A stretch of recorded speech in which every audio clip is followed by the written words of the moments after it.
Das ist der Thomas und der Thomas, der hat einen Wohnanhänger kreiert, der weit unter 1000 Kilogramm wiegt, relativ wenig gekostet hat, ein bisschen Arbeitszeit natürlich und wo er gesagt hat, naja, der ist mindestens genauso gut wie die ganzen anderen Wohnanhänger, die ich irgendwie gesehen habe, aber den habe ich eben mal selbst gebaut. Ich grüße dich, Thomas. Hallo Sven, grüß dich. Ja, wir haben heute Ende April 2022. Das Wetter wird irgendwie nicht richtig warm, oder? Wir hatten heute schon alles dabei, von Regen und Sonne, das komplette Programm, gell? Ja, wir sind in Homburg an der Saar. Ich zeige es mal gerade, da vorne TD 98. Das ist ein richtig knuffiger, kleiner Wohnanhänger. Aber wenn man den so sieht, dann könnte man auf die Idee kommen, der kann nicht nur wohnen, sondern der kann auch transportieren. Stimmt das? Genau, ne? Also diese ganze Kiste kann man einfach vom Hänger runterschieben auf 2 Bierbänke und dann ist es ein ganz normaler Anhänger. Ja, du hast dir viele Gedanken gemacht. Du bist schon lange Camper? Nein. Letztes Jahr frisch angefangen. Du machst Ingenieur irgendwas? Nee, ich bin Autoverkäufer und habe das in der Kurzarbeitszeit gemacht. Autoverkäufer? Ja. Für was? Mazda und Kia. Mazda und Kia. Ich, ja. Tolle Firma, muss man sagen. Also ja, Autos gehen ja nicht kaputt, oder? Richtig. So, das Interessante ist natürlich die Anhängelast und natürlich der Spritverbrauch. Du weißt, ich sag mal gerade jetzt die Kollegen von Mazda, die hochverdichteten Autos, das kennst du ja, viel Hubraum, aber wenn die richtig ziehen müssen, dann nehmen die sich auch ein bisschen. Dann geht es auch vorwärts, ja. Ich habe ihn jetzt gerade gefahren und da zieht er schon um die 9,5 Liter dann. Das ist aber auch ein 2 Liter 150 PS Allradautomatik, also insofern ja. Finde ich, geht es dann wieder. Ein etwas anderes System, muss man dazu sagen. Also die geht ja ohne Turbo, kommt der glaube ich aus, oder? Genau, es ist eine 2 Liter Maschine ohne Turbolader, ja, automatisch schaltender Allrad, 6-Gang-Automatik. Du bist Saarländer? Zugezogener. Zugezogener, denn ich zeige mal gerade, was die Saarländer und die Leute aus der Pfalz, ich nehme an, du kommst aus der Pfalz, oder? Nee? Ich bin aus Baden-Württemberg eigentlich. Echt? Dann, und du darfst in Homburg wohnen? Ja, man hat mich hier reingelassen. So, da ist der Bieröffner. So muss es sein. Das ist aber nur einer von 2. Einer von 2. So, ich zeige es mal gerade. Wir werden das gleich mal ein bisschen auseinandernehmen, dass wir es mal zeigen. Wir hoffen, das Wetter hält. Das Ganze hat jetzt ein Leergewicht, wenn alles runter ist. Was wiegt der Anhänger? 300 Kilo? Oh, was der Hänger allein wiegt, weiß ich ehrlich gesagt gar nicht. 640 die ganze Chose, so wie es da steht. So, und der hat ja noch richtig Ladevolumen. Das heißt, du kannst noch 200 Kilo, 300 Kilo zuladen? Ja, genau. Also 1000 Kilo zulässiges Gesamtgewicht habe ich hier. Cool. Also du darfst das auch als Gesamtzuggewicht. Das ist ja das große Problem bei kleineren Autos, dass das Gesamtzuggewicht ist ja auch eingetragen, glaube ich, bei dir. Das heißt, das darf ja auch nicht überschritten werden, oder? Genau, 1200 Kilo habe ich im gesamten Paket. Darf man den noch fahren mit dem normalen Dreier? Du hast ja wahrscheinlich den alten BE. Ich habe noch den alten, aber der dürfte auch anders gefahren werden. Okay, das heißt, du brauchst keinen Führerschein, einen Hängerführerschein keinen speziellen Hängerführerschein. Wenn, glaube ich, die Gesamtkombination, darf auch nichts überschreiten und es darf, glaube ich, nicht schwerer sein wie X, aber da kann man ja mal reingucken. So, wo ist der denn her, der Anhänger? Wo hast du den besorgt? Baumarkt. Echt? Ja. Ist das einer von den Baumarktanhängern? Der stand wirklich genau so beim Baumarkt und ich habe gesagt, also das ist die Kiste, die ich gerne hätte mit den dicken Schutzblechen und den Offroad-Rädern. Bei wem stand er? Bei welchem Baumarkt? Darf man das sagen? Ja, kann sagen. Globus. Bei Globus Baumarkt? Ja, hier in Homburg. Die haben ja normalerweise noch so ein Aufbau, so ein Zelt oben drauf, da steht Globus drauf. Stand da auch Globus drauf, oder? Ja, habe ich alles runtergeföhnt. Hast du runter? Das war viel Aufwand? Nö. So, was hast du bezahlt für den Hänger? 1800 €. 18 €. Ist der gut?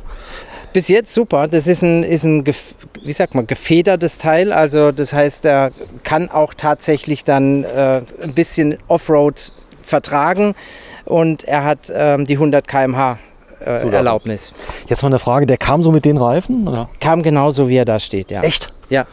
Mit den All-Terrain, das heißt, die waren schon weiß, die Schrift war auch weiß? War alles original. Da am Hänger habe ich außer den Stützen nichts mehr gemacht. Okay, Stützen hast du dran gemacht, zeig mal gerade.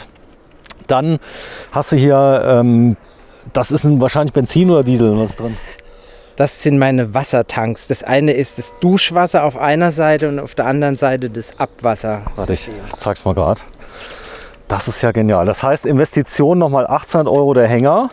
Dann hast du die beiden Spezialkanister. Was hast du da investiert? 20 €, glaube ich, 20 €. pro Kanister. Das teuerste, glaube ich, ist das Dachzelt. Definitiv. Das hat mit 1600 € zu Buche geschlagen. So, das kann man aber universell auch auf dem zweiten Auto verwenden. Ihr habt noch ein Elektroauto? Ja, genau. Der passt auch aufs E-Auto oben drauf. Das ging auch. Das passt, ja, ja. So, da hattet ihr nur ein kleines Problem. Du hast das E-Auto nicht immer gerade hinbekommen, oder? Das war das Problem, genau. Ja. Also ich habe den einmal im Gelände gehabt. Wir haben so schlecht gepennt, weil das Auto einfach immer krumm gestanden hat. So, habe ich noch nie gehört. Vicky Wood, wie bist du darauf gekommen? Ich hatte im Internet recherchiert und wir hatten was gesucht mit einer schönen Breite und mit einem Vorzelt, weil ich ja im Gesamtpaket hier vorne auch gern ein Vorzelt gehabt hätte. Ein Vorzelt? Ja. So, da hast du dir Gedanken gemacht, das Ding muss genau hier reinpassen. Das ist ja Ladung quasi. Genau. Ist ja kein Wohnanhänger, der irgendwie da ist. Wie geht's denn los, wenn du jetzt aufbauen möchtest? Wie fängst du an? Sollen wir mal aufmachen? Ja, mach mal.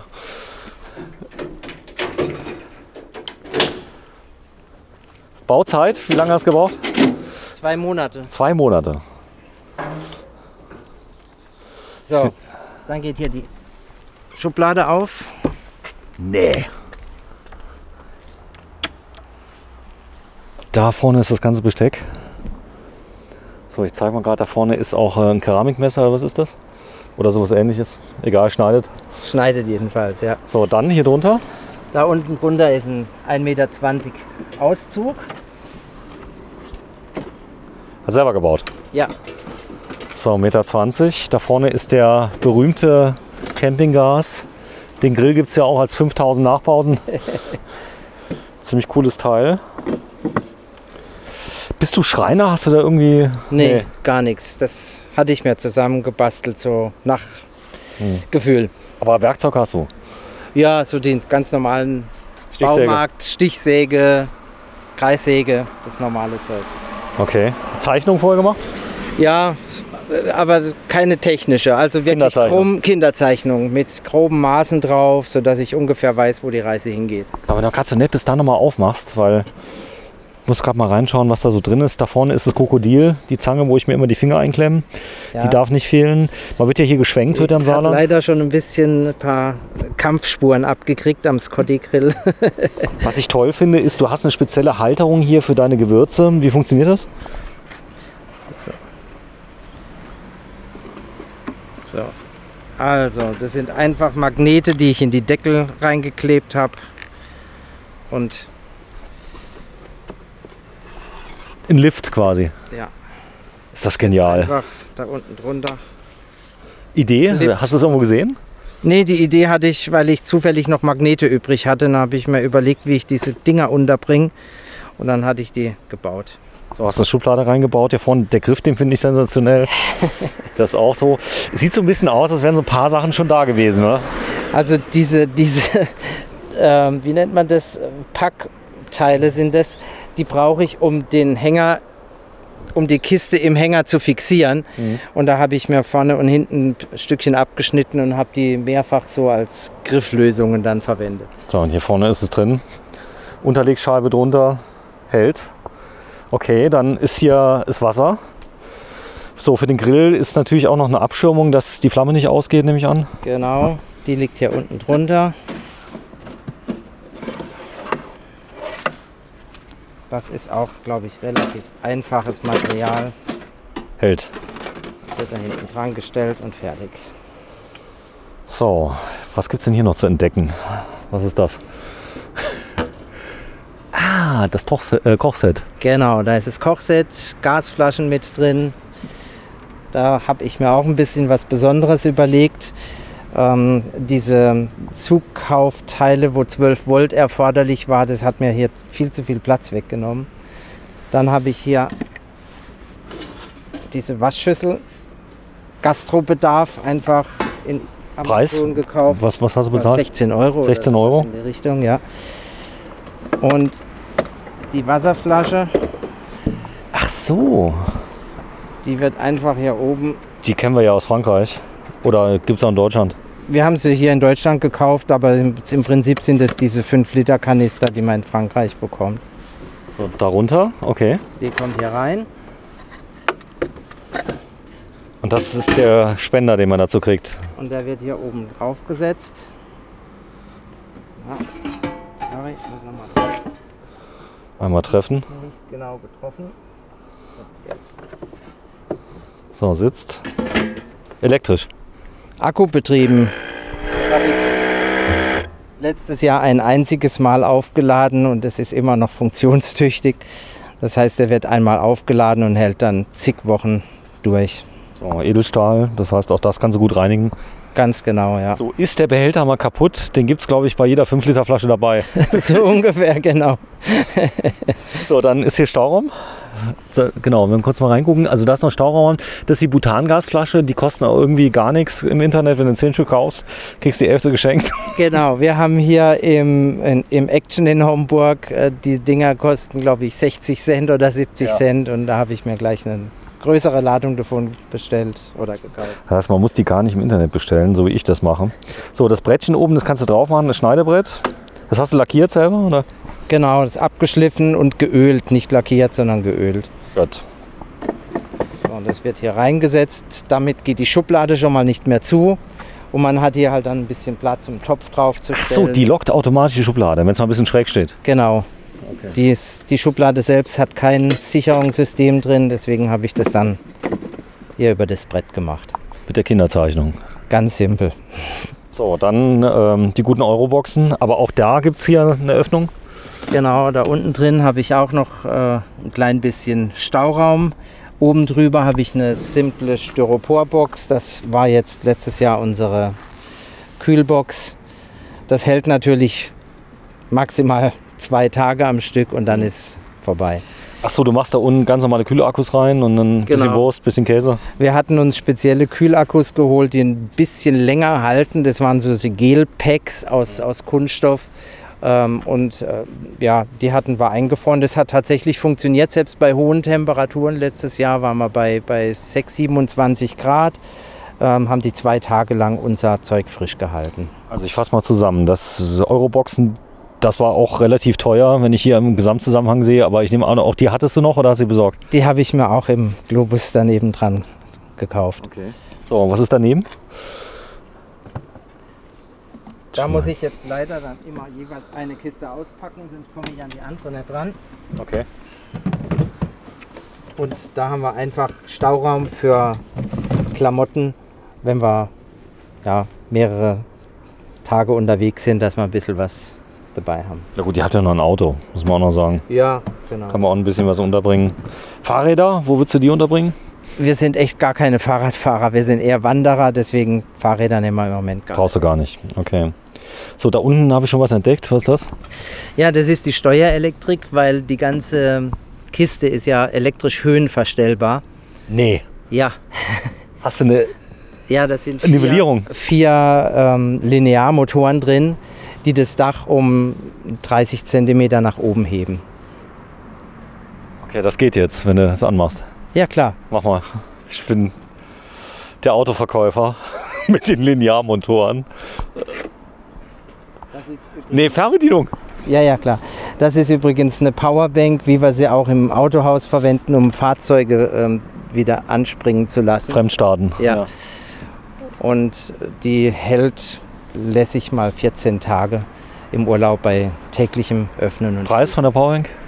um die 100 Euro. 100 Euro. Und die Fernbedienung?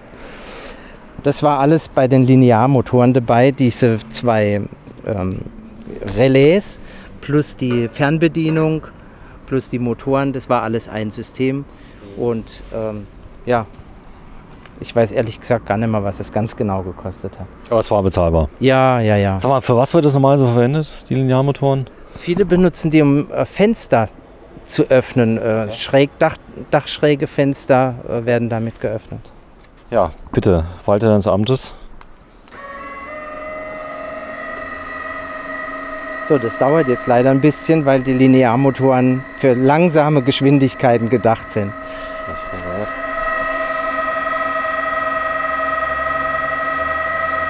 Aber man hat ja Zeit, oder? Wir sind ja nicht auf der Flucht, wir machen das ja im Urlaub. Wandern, was sind normale Strecken für dich? Wir hatten, beim Wandern? Ja. Ja, so um die 10 Kilometer. Das ist so unser gemütlicher Tagesablauf. So 4, 5 Stunden bist du unterwegs dann. Ja. Abends geht es dann gut, nochmal einkehren. Dann kehren wir in unsere eigene Box ein. Man kann drin schlafen auch, oder? Jemand könnte drin schlafen, allerdings ist es mit 50 cm Breite für den Schlafplatz dann einigermaßen eng. Deswegen schlafen wir besser im Dachzelt. Und die Box ist, damit du noch was mitnehmen kannst dann innen, oder? Die hat ja noch Stauraum. Genau, kann ich ja gleich mal zeigen. Wenn die Box oben ist, habe ich innen drin eine Toilette, habe einen aufklappbaren Tisch drin, habe eine Sitzbank drin. Chemietoilette war in dem Zusammenhang tatsächlich das Wichtigste.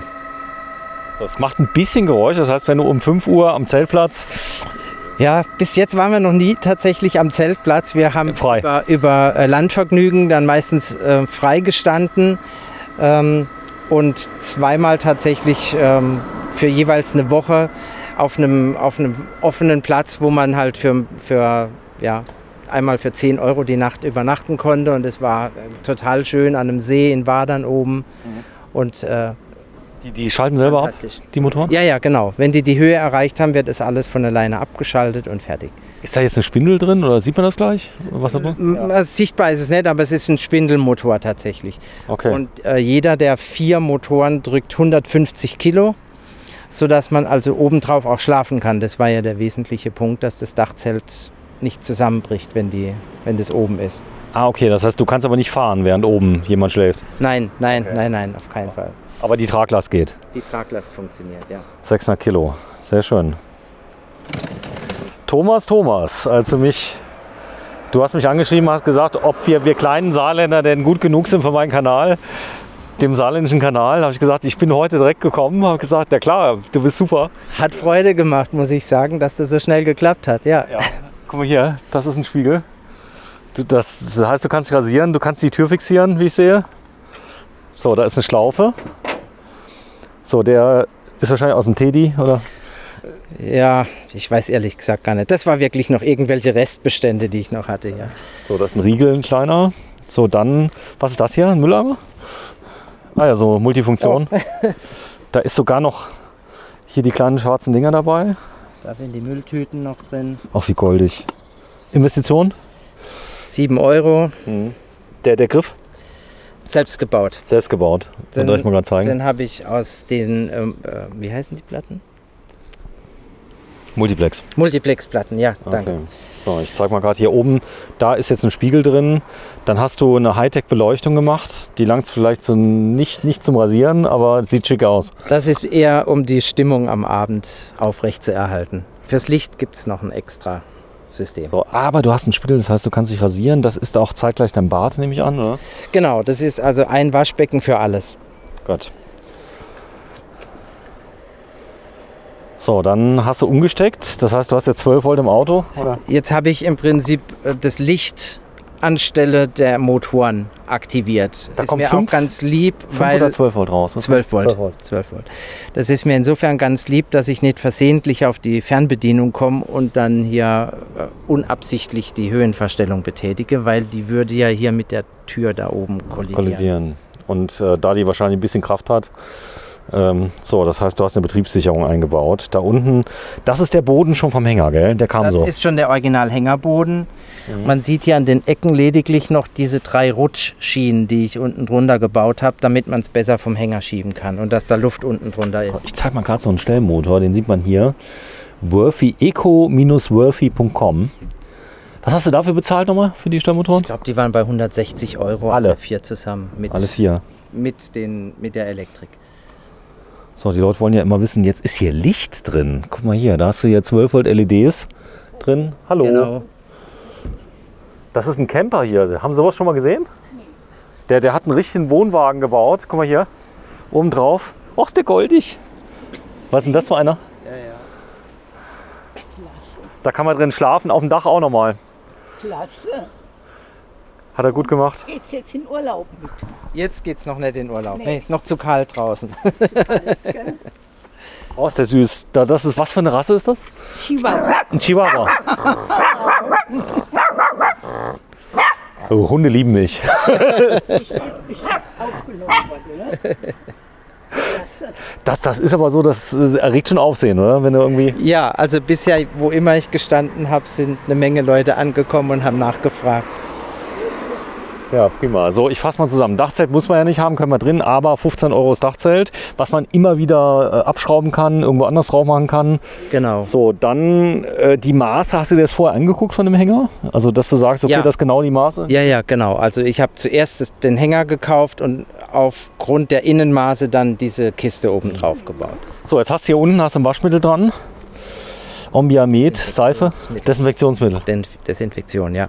Muss ja auch sein. Da ist der zweite Öffner. Genau, da habe ich extra noch unten ein Magnet drunter geschafft, damit die Kapsel dann nicht davon fliegt in die Wiesen. So, jetzt kann man hier rein. Man kann rein. Geh mal vor. Ja, die Stützen sind unten. Stützen sind unten. Die haben wir reingemacht. So, Tank und Abwassertank. So, ich komme mal zu dir. Hallo Thomas. Hallo Sven. So, wenn es jetzt mal so richtig schön regnet, ist es ja heimelig, oder? Ganz genau. Und gleichzeitig dadurch, dass wir hier ja so ein bisschen Luft haben zwischen der Außenkante und der Innenkante, wird es auch nicht feucht oder kondensiert hier drin, sondern man hat hier immer so ein bisschen Umluft.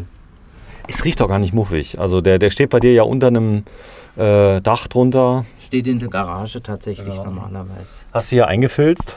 Alles einfach mit Filz und Sprühkleber zugemacht. So, und da war die Schere dran, oder? Genau, da war noch Filz übrig, da habe ich ein Designmuster gemacht und auch dran geklebt. So, deine Frau hat die hier gemacht, die Kissen? Genau, das waren noch Restbestände von einer alten Matratze, die wir dann zerschnitten und neu eingefasst haben. Vorname von deiner Frau? Dina. Dina. So, jetzt Tina oder Dina? Mit D. Dina. So, jetzt zeig mal, da drunter ist eine Box. Was? Ach so, das ist der Schwerauszug, oder? Der da drunter ist. Quasi bis dahin ist der Schwerlastauszug von außen. Da ist quasi die Küche unten drunter. So, und jetzt. Hier habe ich mein Schränkchen.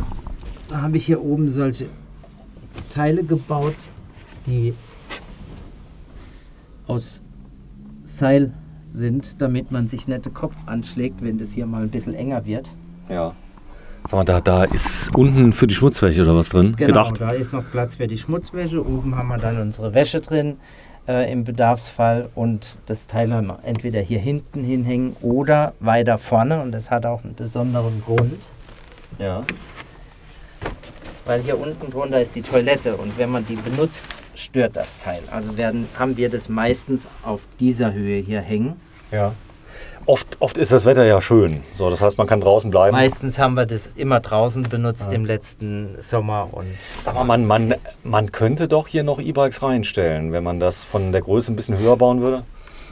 Wahrscheinlich. Ich weiß nur nicht, ob die Türbreite dann noch reicht, weil ich hier halt Es gibt ja Falträder, gibt es ja. Ja, Vielleicht dann wird es wahrscheinlich funktionieren. Ja? So, und hier ist der Locus, ein Enders, die kenne ich.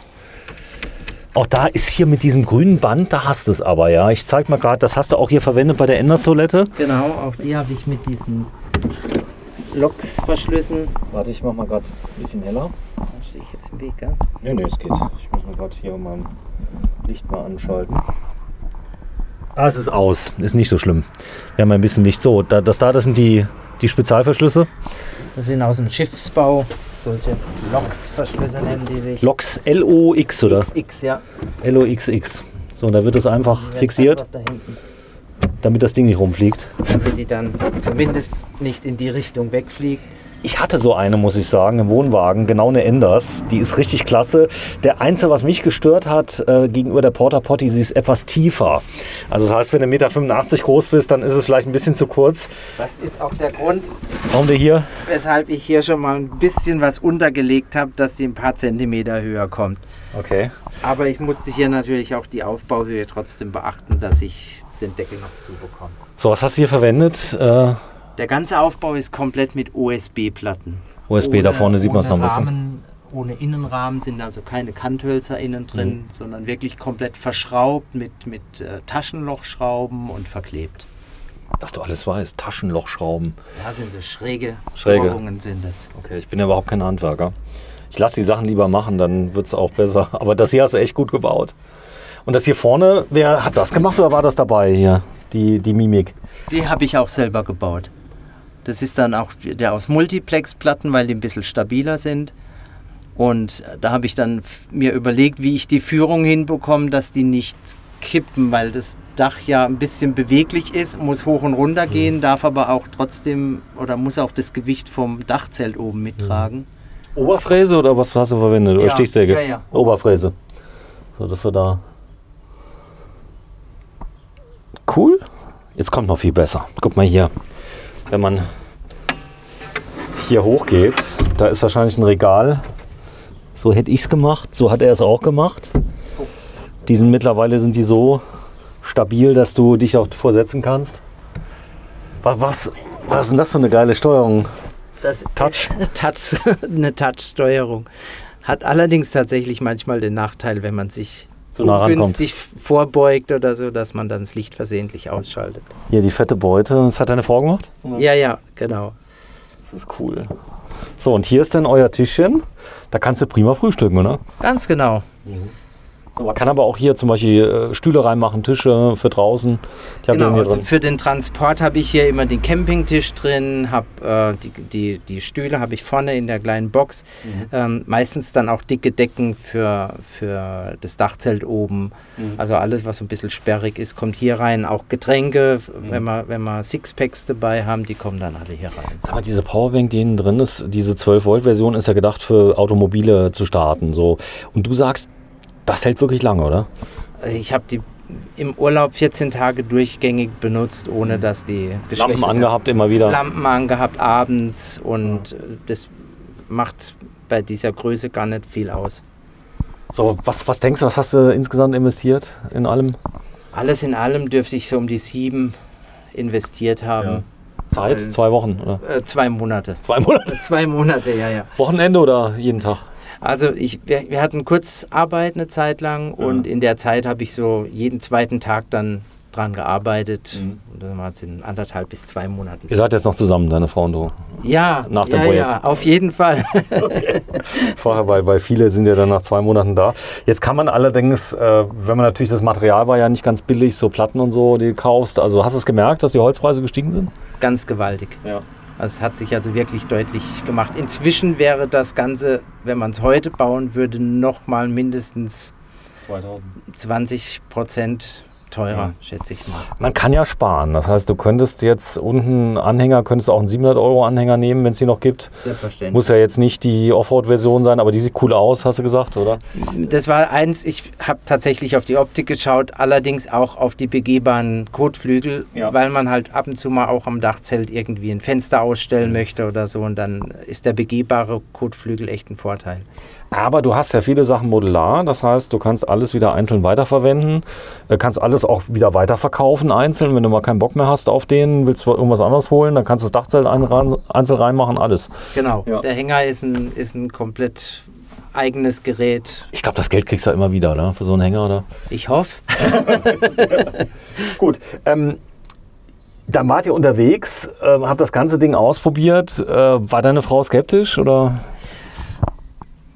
Sagen wir es so, nachdem wir das Dachzelt alleine ausprobiert hatten, fand sie das hier den totalen Segen. Auf dem Elektroauto meinst du? Ja, genau. Weil hier die wichtigsten Sachen eben drin sind, die man braucht, oder? Genau, also das war auch so wirklich die Voraussetzung, es muss eine Toilette mit rein, es muss ein Tischchen mit rein, sodass man sich bei schlechtem und kühlem Wetter auch mal reinsetzen kann. So, du bist ja auch jetzt relativ geheim unterwegs, also wenn man da jetzt noch einen Plan drüber machen würde dann statt diesen grünen Aufklebern draußen, Campingaufklebern, würde man es einfach so lassen, wird keiner zunächst auf die Idee kommen, was es ist, oder? Dass das überhaupt ein Anhänger ist, ein Camper-Anhänger, ja. Komm, wir gehen mal raus, dann zeigen wir mal das Herzstück. So, ich bin übrigens ganz kurz ans Licht gekommen. Das ist so eine LDR, die hier drin ist. Ich zeig's mal gerade, dann geht es wahrscheinlich wieder an. Wie cool. Fette Beute. Da ist es. So, raus. Und da ist euer Dachzelt. Die Leiter ist dabei? Die Leiter ist am Dachzelt oben dran montiert, ja. Darf ich das mal sehen, wie es aussieht? Aber gern.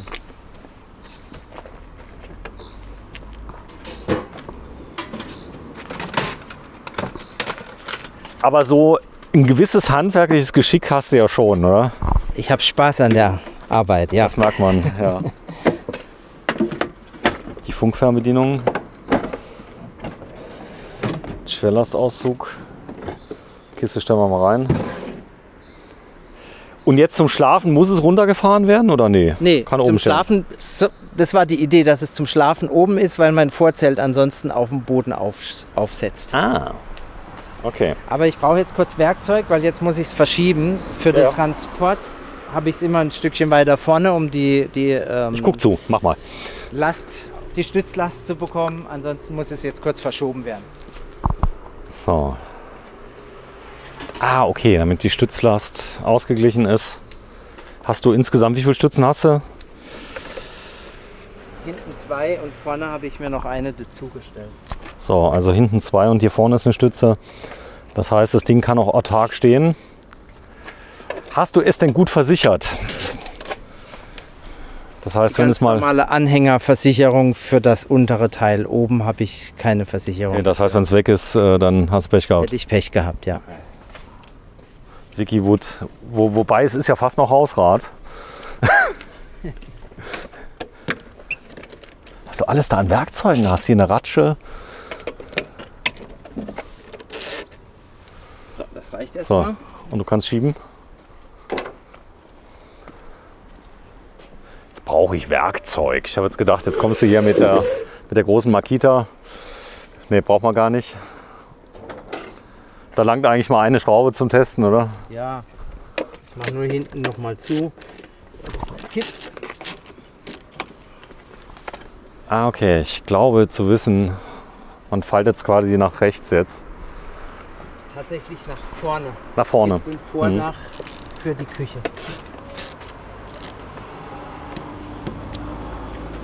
Und hier zeigt sich, dass ich manchmal einfach zu klein bin für den Job. So, Klett wird gelöst.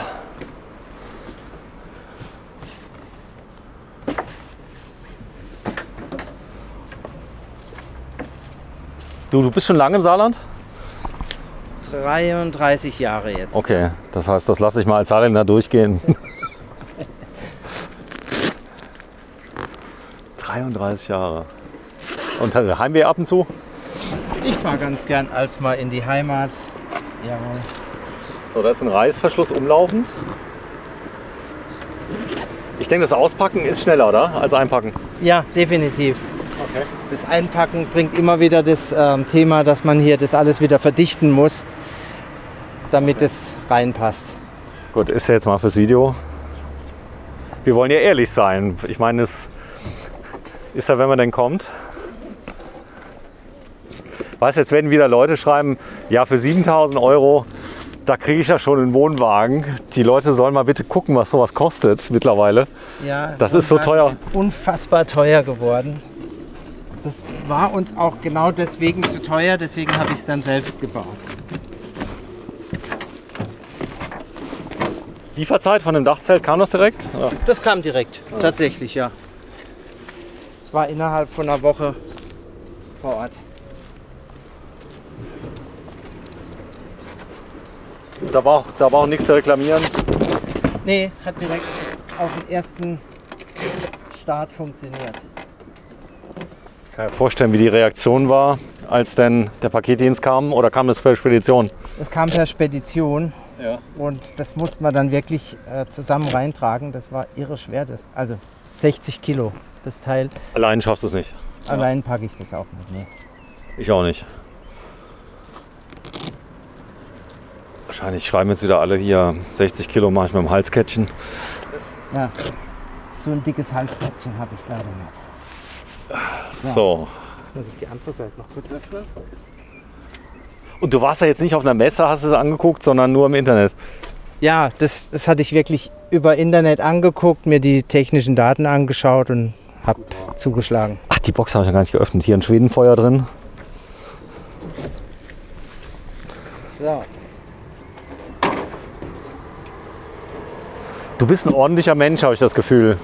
Ja, ich weiß gerne, wo die Sachen zu finden sind. Ich zeig mal nur mal gerade seine Box, dann bräuchte ich nicht so beim Klettern zu filmen.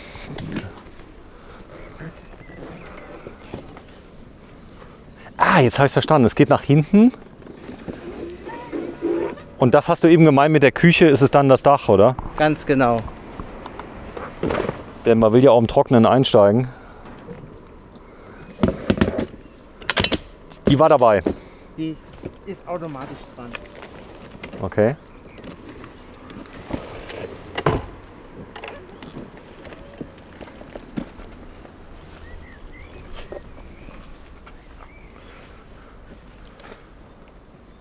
So, da ist ein kleiner Schutz. Soll ich dir helfen kurz? Komm. Das wäre super. Eine Hand habe ich ja noch frei. Warte mal, ich gucke mal nach, ob wir nichts einklemmen. So sieht das doch gut aus. Ja.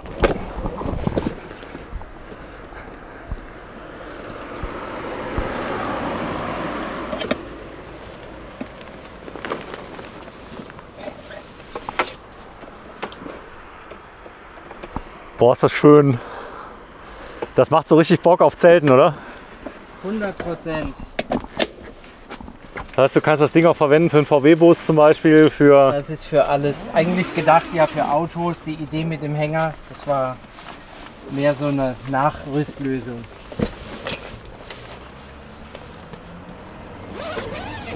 So, ihr habt schon drin geschlafen, gell? Ja, schon ganz häufig letztes Jahr. Sag mal, oft ist die Matratzenqualität ein bisschen hart. Wie ist es hier? Wir haben nachgerüstet. Wir haben die Matratze, die drin war, ersetzt durch eine bessere hier von Sarschaum in Homburg. Ja, tolle Firma. Übrigens, die auf Zuschnitt bringst die Sachen vorbei. Genau. Wir hatten das alte Teil hingebracht, die haben es uns neu zugesägt und fertig. Sarschaum.de übrigens. Schon viele Filme drüber gemacht.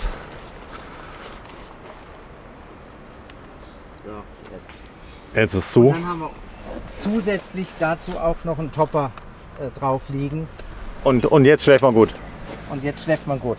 Und das liegt schon drin, die Matratze? Liegt drin, ja. Ach, die passt rein. Man kann trotzdem zumachen. Genau, Matratze und Topper passt zusammen rein, nur Bettwäsche nicht mehr. So, das heißt, Bettwäsche ist dann im Auto. Die Matratze, zeige ich mal gerade, die ist hier. Boah, ist das eine Matratze, die ist ja gut. Die ist in so einem speziellen Bezug drin.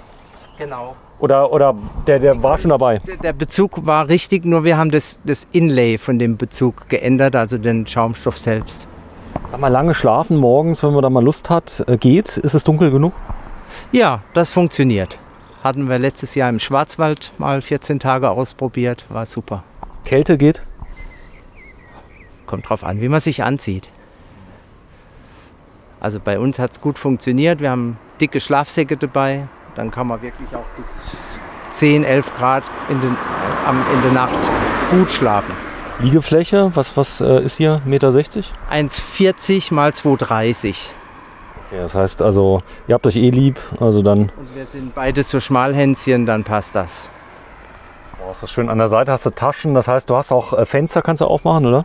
Genau, hat links und rechts Fenster, hat hinten ein großes Fenster und oben im Dach ein Skyroof. Kann man das Fenster hinten aufstellen? Also Ja. bleibt es offen? Also wenn es regnet, kann man es auflassen, oder? Ganz genau.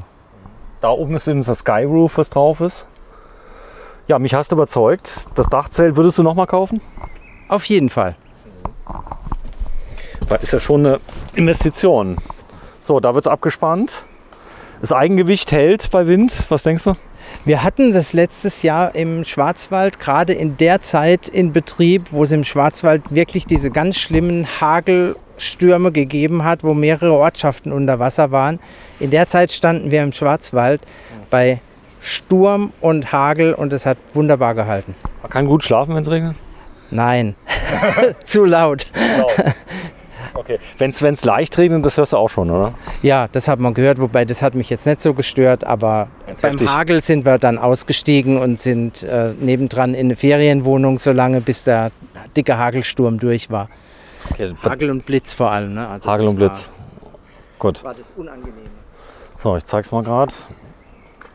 So, das kann man natürlich, wenn es jetzt straff gezogen wird, da sieht es ein bisschen schicker aus, oder? Auf jeden Fall. Normalerweise werden die Fenster noch ausgestellt mit solchen Spannstangen. Aber da komme ich jetzt ohne leider nicht mehr hin. Ja, das ist nicht schlimm. So, ich guck mal gerade hier vorne. Ja, ganz toller Camper. Siehst du, Ordnung muss sein. Thomas hat nochmal drüber gezogen. Ist das denn dicht, das Zelt, würdest du sagen? Ja, absolut. So, und wenn es jetzt dauerhaft regnet, ist es auch noch dicht. Also wir hatten im Schwarzwald auch, da wo wir gestanden haben, über Nacht an diesen schwarzen Fädchen, die da drin sind. Von diesen Fädchen gibt es auch welche nach innen, damit man Sachen daran festmachen kann, Lämpchen oder sowas. Und die haben sich dann mit Wasser gezogen und da gab es dann so ein paar Tröpfchen, die dann harmlos durchgegangen sind, aber nichts Dramatisches. Also vielleicht nicht unter die Niagara-Fälle stellen, ansonsten hält's. Ich bin ganz beeindruckt, zumal du hast tolle Detaillösungen, wie hier zum Beispiel diese spezielle Feder, die du entwickelt hast, damit die Tür auch offen bleibt. Ja, das war ein simples System, weil der Wind die häufig zugehauen hat. Ja, hast ja gedacht, komm, das machen wir jetzt mal raus. Komm mal mit, wir gucken uns mal die Kiste. Ist ja eine Kiste, die oben drauf ist. Auf jeden Fall. Aber eine schicke Kiste. Gucken wir uns mal an. Das wäre so das Abschlussfoto, was ich gerne hätte. Interessant auch, dass man das mit kleinen Autos ziehen kann, oder? Ja, das war mir ganz wichtig. Ich hatte letztes Jahr noch mit Mazda 2 gezogen, 90 PS. Aber ich muss zugeben, mit dem geht es besser. Elektro würde auch gehen. Also die haben ja ganz wenig Anhängelast. Also da viele Elektros können in dieser Kiloklasse ziehen, andere nicht. Also muss man schon genau gucken, was man kann. Vicky Wood, Thomas aus Homburg an der Saar. Das betone ich so, weil die Leute uns ja weltweit gucken. Und Homburg gibt es ja oft, oder? Ja, da gibt es immer wieder Verwechslung. So, das Wichtigste an Homburg, was würdest du sagen? Hier gibt es eine tolle Brauerei. Die Brauerei ist bekannt und unsere Schlossberghöhlen. Das ist ja die größte Buntsandsteinhöhle hier im Umkreis und da kommen ganz Sag viele. mal kurz den Namen von der Brauerei. Darf man das? Ja, kannst das sagen. ist die Carlsberg Brauerei. Carlsberg, der Stolz des Saarlandes ist Carlsberg. Und trotzdem haben viele Saarländer doch noch eine Kiste Bitburger dann zu Hause, je nachdem. Was ist bei dir, Carlsberg, Bitburger? Grevensteiner. Grevensteiner. So, Thomas, vielen, vielen Dank. Wir filmen heute am 25. April 2022. Ganz spontan bin ich mal vorbeigefahren. Also danke, dass ich das gucken durfte. Vielen Dank. Dass du Muss dir noch mal Zeit zurück. genommen hast. Tochter ist ja noch aus Lettland da und deswegen habe ich mal kurz rübergefahren. Aber ich bin ganz stolz auf dich. Wieder mal der Beweis. Ich denke, wenn man da vielleicht ein etwas günstigeres Dachzelt nehmen würde, einen etwas günstigeren Anhänger. Jetzt hast du ja hier vom Feinsten geholt. Aber er sieht ja auch schick aus, oder? Ja, das war mir einfach wichtig, dass das Ganze auch ein bisschen geländegängig ausschaut und halt stabile Seitenteile hat, ja. Ja, was sind typische Fragen, die Leute stellen? Wie lange hat es gedauert? Wie lange hat es gedauert? Was bist du für ein Beruf? Kriege ich immer wieder gehört. Und dann immer das ganz große Wundern, dass ich Autoverkäufer bin. Was ist das für eine Farbe, die du außen drauf gemacht hast? Ah, das ist Raptorlack. Das Raptorlack. Ja, das ist Raptorlack. Allerdings unten drunter habe ich Balkonabdichtung auf alle Fugen gemacht und habe das mit Vlies. Deswegen sieht man hier so eine kleine Kante. Ja. Das ist quasi ein Einlegevlies in diese Balkonabdichtung. Und nachdem das alles dicht war, habe ich es dann zusätzlich mit Raptorlack beschichtet. Und dann natürlich direkt mit Regenwasser getestet, ob es auch wirklich... Definitiv. Und es hat alles ausgehalten. So, ich zeige euch mal kurz nochmal von vorne. Vielen Dank fürs Einschalten. Ja, wenn ihr Lust habt, gebt doch dem Thomas ein Like nach oben, einen Daumen nach oben, abonniert unseren Kanal und ja, vielleicht, wenn ihr mal eine Matratze braucht, dann kauft die Bazaar-Schaum. Wirklich ein ganz, ganz toller Laden. Haben wir auch ganz viele Videos zu gemacht. Der sieht auch schick aus. Ja, danke. Tschüss.